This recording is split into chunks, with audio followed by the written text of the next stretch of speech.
galera, eu me chamo Catiane Bonatti, sejam muitíssimo bem-vindos a esse canal. E sim, eu estou de cabelo curto. Se você não sabia disso, é porque você não me segue no Instagram, @Catiane Bonatti. Eu estou aqui de volta, né, faz 300 milhões de anos que eu não apareço aqui nesse canal. Gente, hoje eu vim falar com vocês a respeito de ser o instrumento de Deus. Esse tema é muito clichê, blá, blá, blá, blá, blá. Então fica até o final do vídeo pra você poder saber se realmente é clichê, pra poder você entender o que eu quero falar, beleza? A gente vai dar uma volta lá em Atos 9, que conta a história de dois homens. Um chamado Paulo e outro chamado Ananias. Beleza? Até aqui, ok? Se você não conhece essa história, você também pode dar uma viajada lá em Atos 9 pra entender melhor, que eu vou passar basicamente um resumo pra você. Paulo, meu amigo Paulo, ele era um grande perseguidor da igreja. Nesse momento de Atos 9, a igreja ela estava começando, né, a se consolidar. Fazia pouco tempo que Jesus ele havia morrido, ressuscitado, ascendido aos céus e tudo mais. Então a igreja está começando a consolidação dela na terra. Ela estava começando a agregar. Então ela começou a incomodar os religiosos, né? Jesus em si já incomodava os religiosos. Imagine uma igreja instituída por ele, né, aqui na terra. Então a galera ficava incomodada e tudo mais, e aí mandava prender uns e outros, e Paulo era um desses caras que mandava prender as pessoas que falavam de Jesus, que pregavam o nome de Jesus, que diziam que ele era o Filho de Deus e tudo mais, né? Então Paulo era uma dessas pessoas. Teve um dia que Jesus foi falar com Paulo, sabe? Porque assim, né? Tava na hora já do bichinho, né, parar com aquilo. Então Jesus foi lá e falou com ele. E nesse momento que Jesus falou com ele tava numa viagem, né, de uma cidade para outra e tudo mais.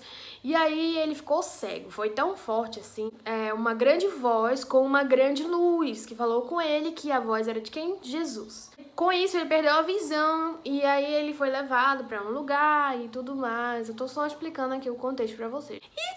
Ok, até aí tudo bem. Porém, a história não era só com Paulo. Existia um propósito. Aconteceu a cegueira de Paulo. Foi uma cegueira temporária, tá, gente? Pelo amor de Deus.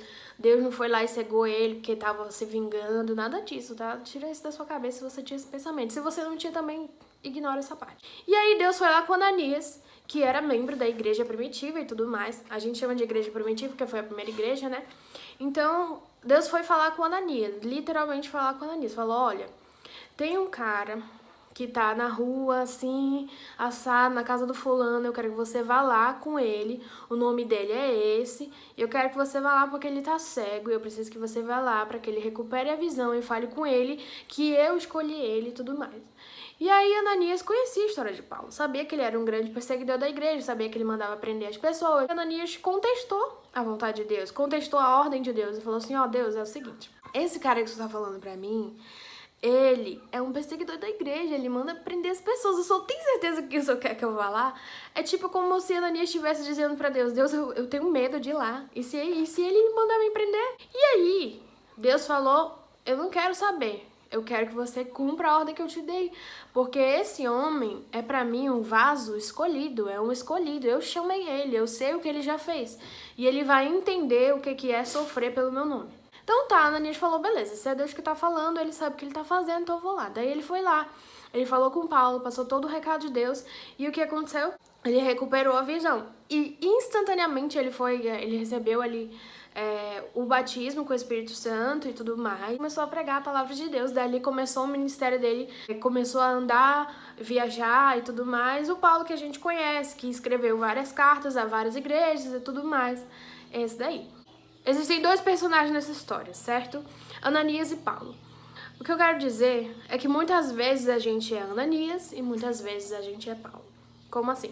Ananias era um servo do Senhor, conhecia a palavra de Deus, estava ali, né, no auge da igreja primitiva, então provavelmente ele pregava, ele fazia muitas coisas e tudo mais, estava envolvido na obra de Deus.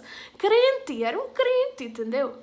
Só que quando Deus falou de uma pessoa específica para ele, tipo assim, ele considerou aquilo que ele sabia sobre aquela pessoa, aquilo que ele achava, que ele acreditava sobre a pessoa, e não aquilo que Deus estava falando. Então, muitas vezes a gente é assim. A gente, por ver a pessoa fazer algo, ou por ela ter uma má fama, ou até mesmo por a gente conhecer aquela pessoa e as obras dela, que são obras ruins, a gente acha que Deus não pode pegar essa pessoinha e transformar a vida dela. Ou seja, a gente faz a acepção de pessoas. E, cara, A palavra de Deus, ela é bem clara, ela fala que Deus, ele não faz em nenhum momento acepção de pessoas.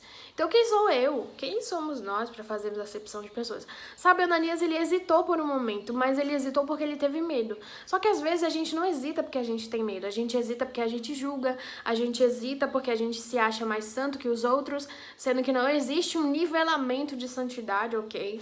Eu e você, diante de Deus, nós somos completamente iguais, porque o sacrifício de Jesus, ele é suficiente para nos tornar iguais, a gente é no mesmo nível diante de Deus, é por isso que nós somos considerados irmãos, ok? Então o que eu quero te dizer é que se em algum momento da sua vida Deus falar, olha, vai ali na rua chamada direita, né, fala com fulano, fala com ciclano, prega minha palavra, ou sei lá, o que Deus mandava você fazer, um direcionamento, eu não sei, sabe? Não leva em consideração o seu conhecimento sobre aquela pessoa, o seu pré-julgamento sobre aquela pessoa. Deus, ele pode transformar. Se Jesus, ele pegou a água e transformou em vinho, Deus, ele pode fazer qualquer coisa. Você entende? São duas coisas distintas. E ele pode transformar, ele pode fazer, ele pega as coisas loucas para confundir as sábias. Então a gente não pode levar em consideração o nosso pré-julgamento, o nosso juízo de valores e tudo mais. Isso não tem nada a ver com o que Deus pode fazer. O meu pensamento, o que eu acho, o que eu acredito, que aquela pessoa não tem mais jeito. Não, você sabe, você conhece o Deus que você serve. Então você sabe que ele pode fazer qualquer coisa, inclusive transformar a vida de uma pessoa da noite pro dia, como foi com esse homem aqui chamado Paulo. Em contrapartida, em algum momento, não sei se você que está assistindo esse vídeo, você acabou de conhecer Jesus ou algo assim, mas às vezes nós também somos Paulo. Nós começamos agora a nossa caminhada com Deus e a gente precisa de uma intermediação, a gente precisa ser cuidado por alguém, né? Ananias foi lá e através da vida de Ananias, Deus usou a vida dele para que Paulo recuperasse a sua visão. Então, eu não sei em que fase da sua vida cristã você está, mas eu queria te dizer que nós precisamos andar uns com os outros, nós precisamos de ajuda. Muitas vezes a gente está cego espiritualmente e alguém vai ser usado por Deus para fazer com que a gente recupere a nossa visão. Então, tanto quanto sendo Paulo, quanto sendo Ananias, Deus, ele quer que a gente escute aquilo que ele tem para nos dizer. Sabe? Sendo você um instrumento de Deus, assim como Ananias foi na vida de Paulo, ou sendo você uma pessoa que está aprendendo a caminhar, ou que já caminha há muitos anos, mas que às vezes esquece uma coisa ou outra e que Deus usa alguém para te falar, que Deus usa alguém para te alertar. Deus, ele nos ama, gente. O amor de Deus é completamente suficiente e ele é como uma chuva constante sobre nós, é como um oceano em que a gente só consegue ficar afundado lá, entendeu? Então ele te ama tanto, ele nos ama tanto que se for preciso ele vai trazer uma pessoa lá não sei da onde para nos falar alguma coisa, ou ele mesmo lá da onde ele tá vai falar com a gente. Então é isso que eu queria dizer pra você, eu queria contextualizar um pouco essa história para que a gente pudesse ter uma visão diferente sobre as coisas. Se você foi chamado para ser um Ananias, então seja um Ananias na vida de alguém, seja um instrumento de Deus na vida de alguém. Se você foi chamado para ser um Paulo, se você é um Paulo hoje, nesse início de conversão, ou não sei quanto tempo que você tem de cristão, ouça as pessoas, os homens, as mulheres de Deus, que Deus colocar na sua vida, os livros que eles indicam, os canais, as músicas, sabe? Quando a gente tá no início da caminhada, ou às vezes quando a gente tá frio espiritualmente, a gente precisa acender o fogo novamente. Então a gente precisa dessa proximidade, a gente sempre vai precisar uns dos outros. Como igreja, nós somos um corpo. Então a gente precisa entender que a gente precisa uns dos outros. E é isso que eu queria falar pra vocês hoje. Eu espero que vocês tenham entendido essa mensagem. Se você ficou com alguma dúvida ou se você quer falar alguma coisa pra mim, comenta aqui embaixo. Se você tem algum testemunho, alguma música que você quer que a gente grave, algum tema, sei lá, algum vídeo, que você comente aqui embaixo também. Se você ainda não me segue no Instagram, você pode me seguir, tá? Não é proibido, você pode me seguir lá, é @KatianeBonatos. E eu queria te dizer pra você se inscrever neste canal, porque a gente tá chegando aí a 1 ano de canal. Inclusive, vocês vão ter aqui vídeo durante uma semana aí em comemoração a 1 ano de canal, tá? Deixe seu curtir aí, deixe seu like nesse vídeo para que o YouTube recomende para muitas outras pessoas, para elas ouvirem essa mensagem. Um beijo e até o próximo vídeo.